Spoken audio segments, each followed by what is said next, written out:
今次咧就嚟到深圳嘅南山區深圳灣文化廣場，11月正式開幕。佢外形如 AirPods 嘅藍牙耳機已經成為打卡嘅新焦點，係深圳地鐵13號線日財公園站 B1 出口，角對面馬路就係㗎啦。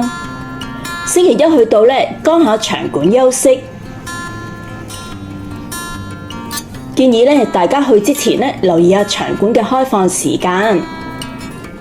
場館咧係由南北館同埋主題館3個部分組成，共有7層，設有9個大展廳，聚集咗設計藝術同埋創新科技。海灣通道咧都係指定嘅影相位，主要咧就係連接場館同埋公園嘅通道。以原石為概念，建造外形圓月嘅建築。從遠處睇咧，外形如同巨型嘅 AirPods 藍牙耳機。廣場旁嘅深圳人才公園，面積咧約77萬平方米，全國首個以人才命名嘅主題公園。我都打下卡先。由人才公園沿着行人天橋前行，5分鐘內咧便可以到達南山區嘅深圳灣萬象城2期。今年9月咧正式開幕嘅人氣中高檔商場。萬象城1期嘅升級版，佔地咧達8.7萬平方米。商場咧已經咧有聖誕嘅佈置，氣氛咧好濃厚。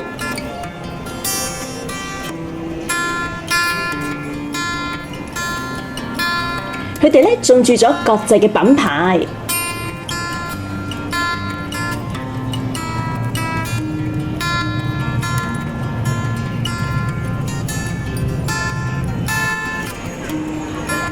B1層咧都有好多嘅食府，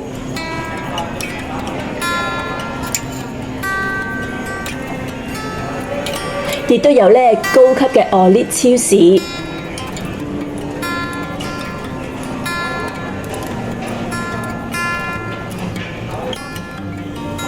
向前行咧就有 Nico and 同埋 Muji。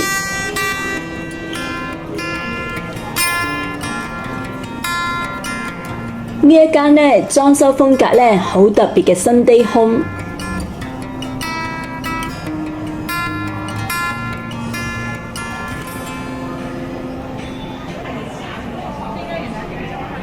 裏邊咧色彩好繽紛，好吸引人嘅眼球。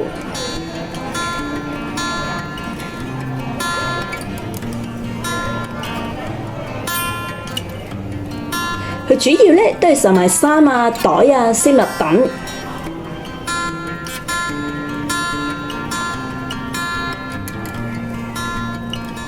呢一塊直企身鏡咧都好靚啊！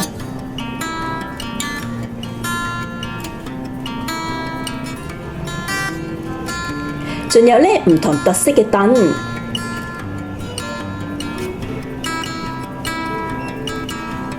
小朋友咧見到一定好開心。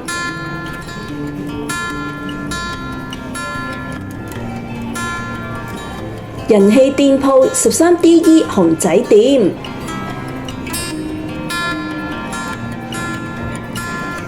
佢裏邊嘅環境咧真係好優美啊！哇，仲有好多熊仔衫賣。除咗賣衫之外咧，仲有熊仔咖啡。哇，十分精緻。再行前少少咧，就見到 Scenario。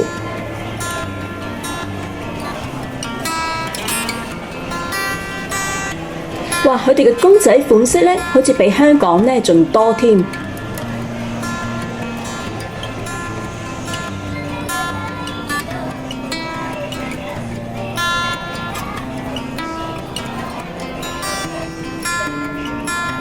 Hello Kitty 同埋 Melody 公仔咧，好靚啊！隔離咧就係其他售賣公仔嘅店鋪，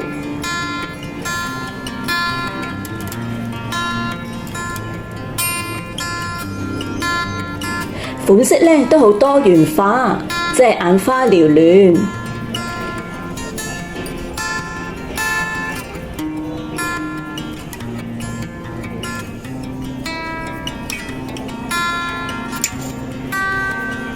見到咧好多地方都有分店嘅番茄口袋。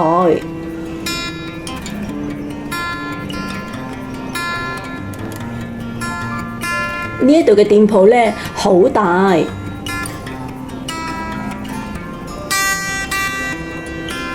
佢哋咧都係賣精品嘅雜貨店為主，咩都有得買。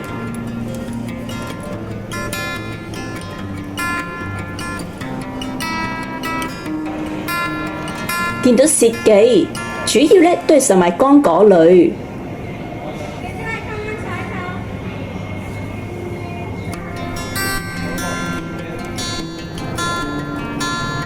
行出戶外嘅位置咧，就好充滿呢個藝術嘅色彩。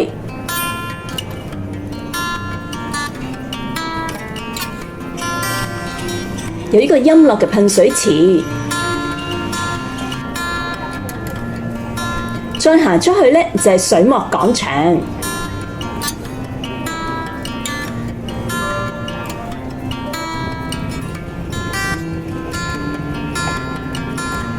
沿住呢個扶手電梯上去咧，就尋找呢個藝術品貓與魚。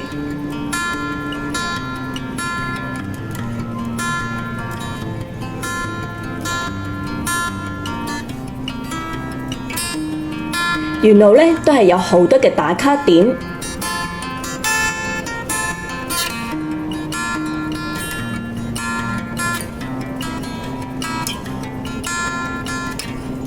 再周圍行行，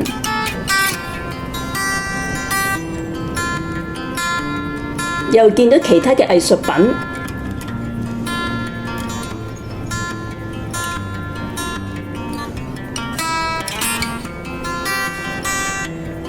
仲有咧，充滿日系氣息嘅名店街，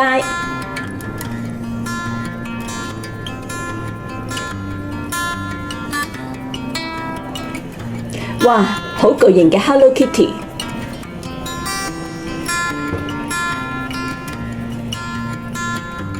打下卡啦！